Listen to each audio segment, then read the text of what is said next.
Hey everybody, Jolene Dodge here of Jolene Creates. Everybody, here we go.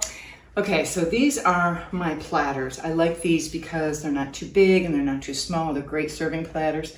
And I made a mold, so I slump or hump and make these by hand.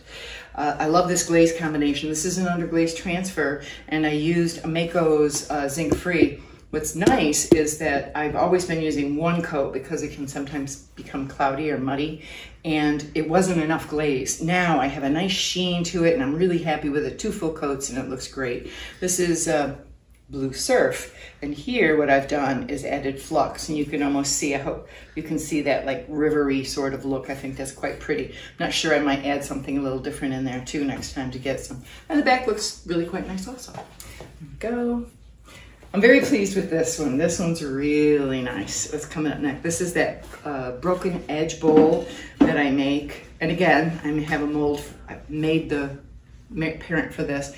And I tried some very different glazes this time. I think these are just gorgeous. You'll have to come up close and see. All right, you can see purples and golds and orange and greens and blues, the blue in here, just lovely. And I like the center being slightly different. I did some unique patterning, and I love it. On the edge, I have, over the broken portion, I have Georgie's egg wash, which is what I normally do. And I had made an error, and what I did was on the back, I used a satin matte, and I like it. I think that looks really nice, and I think it showcases the interactive pigment quite nicely. And this is autumn, I believe. So I really think that's lovely, and I certainly hope other people will like it too. So as I mentioned, I really do like making my own molds, and I'm trying to think towards the holidays, and you can't think about that at the last minute. It takes a long time to build up all this product. So I found this design I liked, and I sculpted my interpretation of a serving piece. So it's functional wear, but of an angel's wing. So I think, to me, that looked like an angel's wing. And on the back, I kept it so that you could see the blue when it's on its side like this. It would give you that bluish look to it. And it was difficult to do. But then I realized, well, this is a left wing, and you can't have 2 left wings to make an angel. That would be kind of foolish. So I had to invert and upside down, inside out, basically, make a right wing. And I hope you can see. Now, what I'm doing is I have a chip and dip bowl that goes with this that looks like the shape or the gown of an angel, and then her head would be here. And what's nice is all the pieces work individually, or they work together as a whole to create a vignette. And I think the glazes are just lovely. It's not just a plain snow white. I hope you can see there's like golds and blues and things. I think it looks lovely. There you go. Okay, test tiles. I'm always doing test tiles. How does this glaze perform in mine? And this is called Mako's Cenote. And how I always make my test tiles is 1 coat, 2 coats, 3 coats, because they can be very different. You can see how lighter blue it is, more speckles, and over here it's more blue and less speckles. And then on the backs of all of mine, I always do, this is 1 coat of flux, which is a fluid medium, and 2. And I think this is very mobile, so I like the 2, and now I know I put 2 coats of flux on that one. And this one is called Peacock. And it is also a Mako glaze, and I have it on a piece that's in here, so I made the test tile at the same time. Again, 1 coat you can see, 2 coats, 3 coats, much deeper as you go. And then on the back, I did 1 coat of flux, 2 coats of flux, 3 coats of flux. And in this case, again, I don't like the interactive mix with it, and I would probably go with 3 if I had to. So here's some more shelves. Gosh, it's hot. Oh, that's gonna be too hot for you to handle. The kiln's warm too, so that makes it even more fun, you know? Walking in, sticking your head in an oven. That's what it feels like. Okay, so these are all new glaze techniques I have not used before, except for one thing. and they're interesting. It's a cascade. It's called Cascade Plop Plop Effect from Mako, and it's okay. I mean, I'm not like, ooh, that's nice, because it's a flower pot or succulent pot. And then, but when I bring up the saucer, so I'm not as insane about it in a high vertical, but boy, I think it's very pretty in a lower, more vertical thing. And then when you put the two pieces together, I'm gonna bring them over so you can see.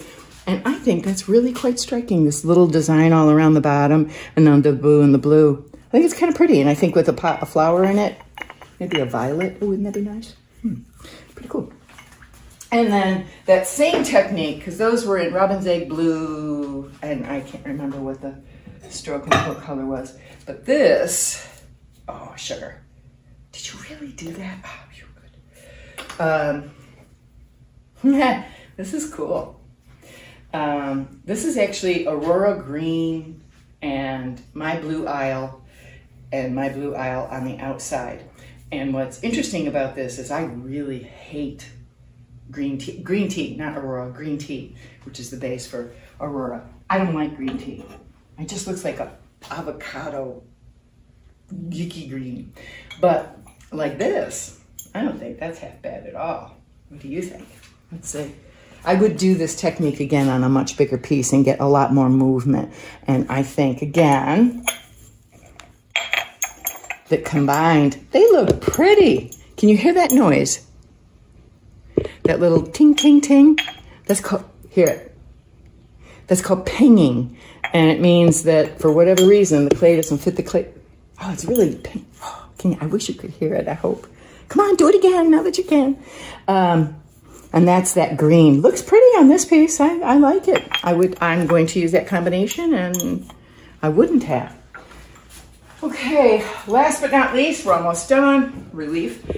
This is a combination I did on a pitcher, a small little creamer pitcher, and a friend of mine saw it in my studio. I have a shelf up high where I have some of my inventory that inspires me to do something similar to that I like, the glaze combination. And she saw this glaze combination, and she saw the picture and said, how much are you selling it for? And I told her, and she said, I want that, hold that for me. And I'm like, okay. And I made the salt and pepper shakers quite some time ago, and I have just never found a glaze combination that I thought would show it off nice. I did it originally with ancient copper and black, which was striking, but I wanted something different. So from what I can, I do like this a lot. So that is the salt and pepper shaker. See, it holds right in your hand really nice. And oh, there we go. I didn't trust it because I didn't know how much it was going to run, and it didn't. Oh gosh, this is so pretty. Oh, I hope it shows up as cool as. And then you know, what is that thing? Stop. I have plugs. So you can see there's salt, there's pepper, and I called this. I like to make collections. Does that? So I made a collection of this pattern, and I called it petals because I don't know if you can see the feel of petals. And I did salt, pepper, butter, creamer. What else did I do in that damn? Pitchers. Oh, butter dish. Yeah. And they were stunning. It was so pretty. But this was a very difficult hand built. There's a lot of different elements and a lot of putzing with it, but boy, I always have liked it, and this was from that time. Oh, they look so neat. Oh, I love that. I hope you can see them. And that's our kiln for today. I'm excited that I did a lot of different glazes, not my typical all hand painted. I think I'm going to be doing more of this kind of a stuff for a little while. I wanted to break from the hand painting, and I'll share it with you again. You guys all have a great week and a happy and safe 4th of July. Bye-bye.